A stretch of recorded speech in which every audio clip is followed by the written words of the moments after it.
Hi everyone, good morning, good afternoon, or good evening. By the way, my name is Marian, and today we'll be talking and featuring one of our amazing virtual assistants here at Remote Philippines Shop. Now let's learn more about her, her journey, and her experience here at Remote Philippines Shop. Or now let's all welcome Miss Angelica Gaviran, or Miss Angie for short. Hi Miss Yeah. Angie. Hello, Miss Marian. Hello, everyone. Okay. Sobrang share ng na experience ko dito. Diba? Sobrang ganda ng energy ni Miss Angie. Alam kong nakakain ng lunch ni Miss Angie. Yes. Medyo bloated pa. Okay, so before we start, Miss, can you introduce yourself to our viewers once again? So, hello, everyone. I'm Angelica, and I'm working with RPJ for 2 months now, I think. So, position ko is virtual assistant. So, mainly, ang hinahandle ko is yung revenue ng agency, ng outreach, and also nag-handle na rin ako ngayon ng social media. So, very grateful ako kasi pangarap ko siya before. Gusto ko makapag-handle, gusto ko siyang ma-experience. So, thankful ako na ngayon nakaka-experience ako na mayroon akong handle na social media accounts. Wow, that's a good thing. But hindi ka ba nabu-burnout, Miss, na parang iba-iba yung task na hinahandle mo? Actually, hindi ako nababurnout, pero siguro parang mabibigla ka ganun. Syempre, hindi ka familiar. Sobrang sipag mag-training ng mga trainer natin talaga. Like everyday, talagang tuloy-tuloy, and sobrang energetic nila Miss Anna, nila Miss Karen. No? So, sobrang na-enjoy ko rin na mag-training. So, habang nagte-training din, hindi siya yung parang sobrang strict na training. Talagang, usap-usap talaga kayo, and welcome ka magtanong kung may hindi malinaw for you. No? So, kaya na-enjoy ko siya. Nung una, nahirapan ako, syempre, bago pa lang. Pero ngayon, ang laki ng tulong ng SOPs na pinoprovide sa atin ng company ng agency. Kasi once na, kunwari, paano nga ba ulit to, syempre, pang 3 days ko pala nag-handle ng SMM. Lagi kong binabalikan yung SOPs. So, hindi ako nagkakaroon ng problema na baka mamaya may ma-overlook ako na process kasi nakikita ko na nandun na siya. It's all provided, ika nga. Yes. Diba? So, I really love your mindset then, Miss, na you're open to every task na binibigay sa'yo. Kasi for me din naman, it's a great opportunity for us to know more other than just focusing on one niche, di ba? So, Yes. it's really important. Parang sabi nga nila, pandagdag sa resume. Yes, totoo yan. Kaya tuwan-tuwa rin ako. But yeah, SMS is really a great opportunity for us to explore more kasi technology na tayo ngayon, so marami talagang yung marketing, social media na talaga. So it's a great opportunity. Okay, so first question I have here, Miss, is in regards with your personal growth, okay, here at RPJ. So first question I have here for that segment is what's something about yourself that improved since joining here at RPJ?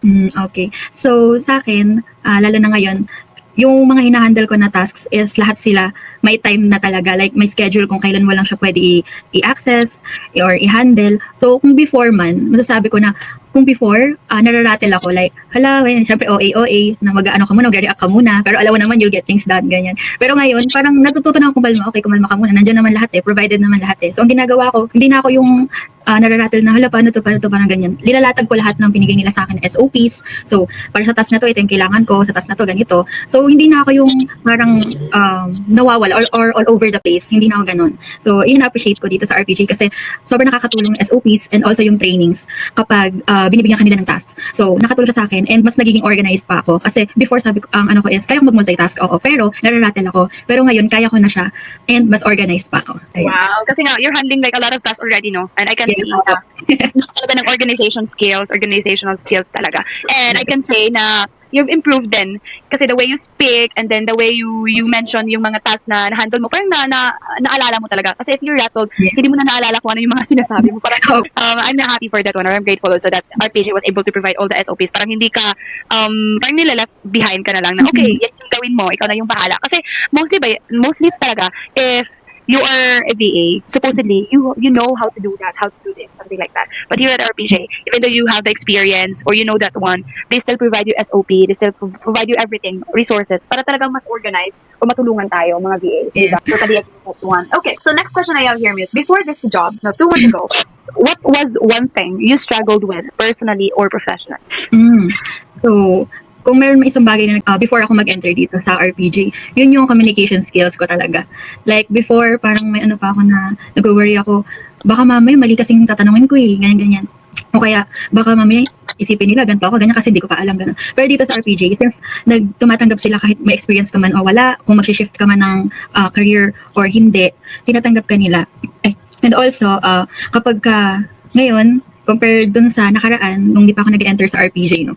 Ngayon, mas comfortable na ako makipag-communicate. Like, kapag may hindi clear sa akin, lalo na pag instructions, gusto ko kasi na cleared siya, no. Hindi na ako natatakot magtanong. Like before kasi, dati naanaw pa ako, baka mamaya sabihin kasi nila, dapat alam mo na yan, kasi nandiyan ka sa position na yan, diba?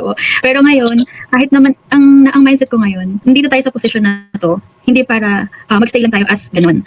Kasi natututo tayo kahit hindi tayo sa position na meron tayo ngayon. Like continuous yung learning, no. Kapag hindi ibig sabihin na pag nagtatanong is wala kang alam. It means na willing ka mag-grow sa company, syempre. Ayun po. Wow. That's one thing I learned about you also, Miss. Kasi talaga, minsan, kahit ngayon, or hindi na gaano ngayon, pero kapag you're a startup in a company talaga, takot ka magtanong eh. Kasi takot kang na-judge na, or baka nakalimutan mo, tinaining mo na ba to? Parang ano na ba to sa SOP? Need ko pa bang magtanto? Baka andun na siya. So, ano ka na, kaya tanga-tanga naman ito. Andun na to sa sa resources or andun na to sa materials. But here at RPJ talaga, parang na-allow yung self ko to parang give ideas. Ganun.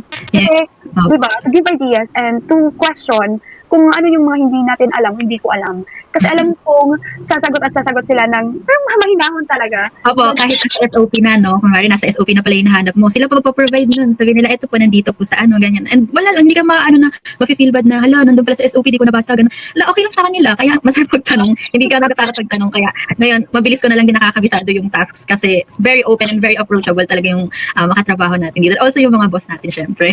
Yeah, I totally agree. So, siguro it reflects to the VAs because our bosses then is really amazing and really they're so kind and siguro. So that's why it reflects to us VAs. Wow. Yes. Sobrang bait talaga yan. Pero yeah, yung ano ko talaga, sobrang approachable talaga yung mga tao dito. Isang question mo lang, sasagot talaga Yes. sila. Ganon. So, yeah. Next question I have here, Miss, is how has this experience changed your confidence towards everything, especially work? Sa akin, hindi ko masasabi na sobra-sobra nandun pa rin ako sa process ng pag-build ba or pag-boost pa ng confidence ko. Pero I can say na kung i-compare ko man yung sarili ko before nung wala pa ako sa RPJ sa ngayon, confident na ako ngayon compared lang dun sa nakaraan. Mas confident na ako ngayon kasi before kapag kunwari, ayan, may magtatanong sa akin, ganito ganyan, iisipin na, ganito ba dapat yung reply ko, ganito ganyan. Pero ngayon, mas confident na ako sumagot na once na nakakasagot na agad ako ng dire-diretso. Yun din yung na-notice ko sa sarili ko na nakakasagot na ako ng dire-diretso, hindi ko na siya ino-overthink na baka ano yung isipin nila, ganito ganyan. So parang dito, mas naging open ako and mas naging open ako sa learnings and also sa mistakes. So, ginagawa ko siya na parang dito, motivation na and mas maboost pa yung confidence ko. Dapat talaga open-minded lang talaga tayo, di ba? So, Yes, open mind natin na, okay, baka ganito, baka ganyan. Allow ourselves din talaga to explore, parang ganon, to try it out, to test it out. Kaya pala, pwede pala niya magtanong ng ganito. Oo. So, yeah, next question I have here, Miss, is in regards with your real work experience here at RPJ. So, was there a task that you thought you couldn't do at first, but now it feels so normal for you? Opo, sa akin, yung sa may outreach task na tayo mag-message sa mga mudas natin sa leads. Nung una kinakabahan ako, sabi ko baka mamaya may magkamali ako, what if may ma-misspell ako na words, ganyan. So kinakabahan ako kasi since social media siya, and also marami na ring followers, baka mamaya onting mali mo lang, ma-restrict na yung account. So yun yung talaga kinakabahan ako. Pero ngayon, parang normal na lang siya sa akin. Hindi ko na tinitignan yung SOP kasi kabisado ko na siya. Pero once na kapag kunwari may kailangan lang ako confirm, kunwari pag nagsesearch ako ng leads, okay, may magsasuggest sa mga QA natin, tinitignan ko ulit yung SOP para lang makita ko kung tama ba, ganun. So ayun, nung una lang talaga kinakabahan ako na parang feeling ko hindi ko kaya, pero ngayon mas comfortable na ako na gawin siya. Nasanay na rin. Yes po. Sa una lang talaga siya mahirap. Eventually, masasanay. Kahit pumikit ka man dyan, Alam mo na yung process. saan ka pupunta, anong i-click mo. So, yan lang talaga. Diba? Okay, next question I have here, Miss. What motivates you to show up and give your best every day? Sa akin, syempre, nagpapamotivate sa akin yung willingness ko kasi na mag-grow talaga dito sa RPJ, no? And also, magkaroon din ako ng experience, lalo na itong SMM, yung social media management. Yun talaga yung ginagawa kong ngayon, like motivation na, ito kasi yung nilolook forward ko before, na gusto ko siya ma-experience kasi nakikita ko siya before, nung nag-a-apply pa lang ako na social media management, like, madalas or palagi ko siya nakikita. Kaya naging curious ako, nag-search din ako before. Tapos, ang pangarap ko lang before, sana makahawak ako or makahandle ako ng SMM nung pumasok ako sa RPJ. So ngayon, so for context lang din, kaya ako nabigyan ng SMM na task kasi nabawasan yung tasks ko. And then, kinonsern ko siya kila Miss Joyce. Ang sabi ko, parang nag-worry pa ako kasi konti na lang yung task ko, ganyan. Kaya ayun, binigyan nila ako ng tasks na puro SMM na. So, sobrang happy ako kasi bukod sa nadagdagan yung task ko, para kasi siya sa personal growth ko rin and sa career growth ko. Ayun po. Wow. So parang na-align din talaga. Pero yun nga, no? Parang anong tawag doon? Kung ano man yung nawawala sa'yo, may iba talagang darating na para talaga sa'yo. Opo, Diba? Or para sa'yo talaga kasi yun din yung gusto mo, SMM. Opo, yun And a nga lot po. of people din talaga gusto ng SMM kasi sobrang growing ng social media ngayon. Opo, totoo po. True. So, yeah, I'm so happy. Kasi may direction pala yung nawalang task sa'yo. Diba? Oo. And dito, hindi ka na parang maboboard ka or maboboard out ka kasi gusto mo yung ginagawa mo. Gusto mo yung task na yun. So, para sa'yo talaga yan, Angelica. I-claim na ko natin. Yes. Okay, so next question I have here. What's one lesson that this company or RPJ taught you that you'll carry the rest of your life? For me, ang nakuha ko talaga dito sa RPG is yung kindness talaga. Like, yung approach mo rin sa mga bagay-bagay. Like, kunwari kahit ma-feel mo man na parang burnt out ka na o parang, syempre maraming mag-inquire sa'yo, maraming mag-chat sa'yo, ganyan. Pero once na yung kindness is nasa puso mo, and also, since mahal mo yung ginagawa mo, parang madali na lang magpakita ng kindness sa ibang tao eh. Nakita ko rin kasi siya doon sa, sa bosses natin, no? Sobrang bait nila, sobrang approachable. Mamaya magugulat ka na lang, magbibigay na lang sila ng SOP para dito, para mapabilis yung ginagawa mo. So para sa akin, sobrang ko siyang na-appreciate na sobrang approachable na nga ng bosses, pati ng mga katrabaho, and also sobrang babait pa. Like makakausap mo talaga sila ng maayos, kapag ka may need kang i-confirm sa kanila, maayos ka rin nilang kakausapin and tutulungan para ma-meet kung ano yung kailangan mo. Ayun po yung feeling ko, dadalhin ko talaga forever. Wow, ang ganda nun. Kasi diba, minsan or yung kabaitan talaga meron pero mapupunta. Totoo. Nagre-reciprocate kasi, nakikita kasi natin sa bosses natin. So totoo yung sinabi niyo po kanina, tayong VAs, na-adapt natin siya kasi yun yung pinapakita ng bosses natin. Kami, yung bosses na lang. Ang bait. Sobrang bait. Parang wala kang right, guys. You don't have right to magsungit, hindi mag-reply. Ganon. Kasi isang chat lang, nagre-reply sila, like personally nagre-reply sila, di ba? So, wala kami kahit mga VAs na maging ganon in our end. So, talaga siyang parang na-inherit namin ng mga VAs na maging ganon. Yes, totoo po yan. Tsaka yung mga acknowledgement din nila, boss. Pagka, magugot ka na lang, good job dito sa ganyan, great work, tuloy mo lang, parang ganon. In English, syempre. Mga kind words nila, syempre super na-appreciate natin yan. True, the words of affirmation, the power of words of affirmation. Yes. That one. So, next question I have here, Miss, is in regards with the company culture and the support that you receive, okay, from day one. So, first question, what makes this company or RPJ stand out from other workplaces? Okay. So, sa akin naman, sa tingin ko, magbibigay man ako ng isang reason why siya nag-stand out sa akin is, para sa akin, ang dali lang talaga ng or parang ang gaan lang ng working environment kasi walang pressure. Siguro depende sa tao, pero for me kasi hindi ako ganun masyado na pressure kasi parang yung mismong working environment ko is magaan. So sa tingin ko yun yung nagse-separate kay RPJ from other agencies, no? Parang hindi mo mafe-feel na parang may superior, tapos ikaw nandito, hindi mo siya mafe-feel. Like parang kayong pantay-pantay lang. And ako kasi wala akong nararamdaman na kahit anong pressure. Siguro paminsan parang medyo syempre mas stress ka lang kapag kumarin dahil mo masyadong na-handle. That's normal, di ba? Pero sa tingin ko, yun talaga yung kung may magtatanong sa akin sa labas, ano nagustuhan mo dun sa agency na kung nasan ka man ngayon, yun yung masasabi ko na magaan yung working environment. Kasi kung before, syempre naka-experience na ako ng toxic workplace, di naman natin maiwasan. Kaya ngayon, sobrang na-appreciate ko yung magaan and magandang environment na meron si RPJ. Ayun. True. Totally agree, Miss. Yun talaga yung parang ang hirap iwanan ang RPG because of the work talaga. Totoo. The work environment, the work environment talaga.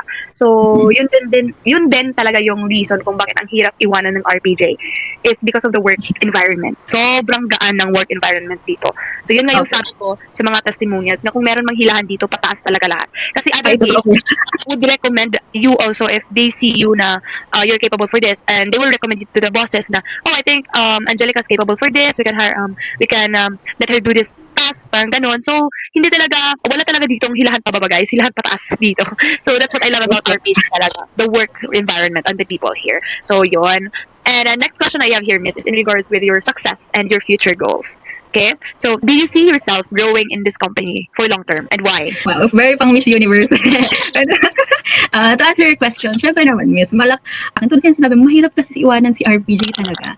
Like, syempre, sobrang rare na kasi ng agency or company na ganito yung working environment, magaan, and also sobrang approachable ng lahat. So, yung iba kasi hindi naman yung titignan eh. Depende kasi yun sa kung ano yung goals nyo. Pero sa akin kasi, nakikita ko yung sarili ko na magtatagal ako dito kasi gusto ko talaga yung yung work environment, work ethics, and also nakikita ko kasi na mag-grow ako dito. Totoo rin po yung sinabi mo kanina na once na makita ng ibang VAs na capable ka sa ganito is i-recommend ka nila sa bosses na ikaw mag-handle ng ganitong tasks kasi na-experience ko rin siya kay Miss Joyce, no? Moderation, social media moderation, and also for the tracking of the revenue of the agency. So, doon pa lang nakikita ko ang daming reason bakit ako mag-stay kasi hindi lang siya for personal growth or also for career growth na rin. Kasi ang ganda and ang daming opportunities. Hindi ka lang magsistay sa kung ano lang yung parang na-assign sa'yo. Actually, pwede mo sila kausapin na pwede po ba na magkaroon ako ng ganitong task kasi I want to experience handling this kind of task. So, yung career growth ko dito is magiging malaki. And also, mas may enjoy ko kapag nagstay ako ng matagal dito kay RPG. Wow. Hanggat nandito talaga yung RPG, nandito rin tayo. Parang ganun. Yes. hopefully, ano, merong promotion. Di ba? Ay, madali lang yung promotion. Madali lang kaya meron. Hopefully naman. Sana naman. Di ba? So, last question I have here, Miss. What advice would you give applicants to stand out during hiring? And what's one thing applicants should stop overthinking as well? Ay, sorry miss, paulit nga po ako ng unang tanong niya. What advice would you give to applicants to stand out during hiring process? Okay. So, ang advice po na mabibigay ko no, sa mga applicants or sa mga nag-aspiring na VA na gusto mag-join sa RPG, no? Confidence. No? Kahit naman tawag dito, sa tingin mo hindi mo kaya, makita mo lang na confident ka and also willing ka na mag-learn and mag-learn, matuto, mag-grow sa company. Pakita mo lang na capable ka. Kasi kahit na wala kang experience, dito mo na rin siya makukuha kasi meron naman trainings, no? Meron naman pinoprovide din na SOP si RPG, yung mga boss namin. So, ayun yung ma-advise ko no, sa mga aspiring VAs dyan. Huwag nyo na i-overthink na baka mahirapan kayo. Sa una lang, sa tingin nyo mahirapan kayo, syempre hindi nyo pa natatry. So, try nyo muna and then, maging confident lang kayo during the hiring process and totally agree. Confidence is the key talaga. Di ba? Confidence is absolutely beautiful with a heart talaga. Yes. Yun lang talaga yung puhunan natin. Confidence lang Yes. talaga. Okay, so I think that's it, Miss. That wraps up for today's conversation. I just want to say thank you so much for sharing your experience again and again. It really means a lot, and I Thank you. know people will be able to relate to this. And if you're watching this, guys, and you're curious about remote work or becoming a VA, I hope that Miss Angelica's story and journey gives you like a real and honest glimpse of what it's like behind the scene. Kasi ako kahit ulit-ulit kaming mag-uusap ni Miss Angie, meron talaga akong matutunan from her. So, Same din. I hope nakikinig din tayo. And if you feel that this is something you want to explore, guys, don't hesitate to reach out or drop a comment in the comment section, okay? So once again, thank you so much everyone for watching. Thank you so much, Miss Angie, for your time. Thank I you really for appreciate it. inviting. And yeah, we will see you on the next one. Bye for now.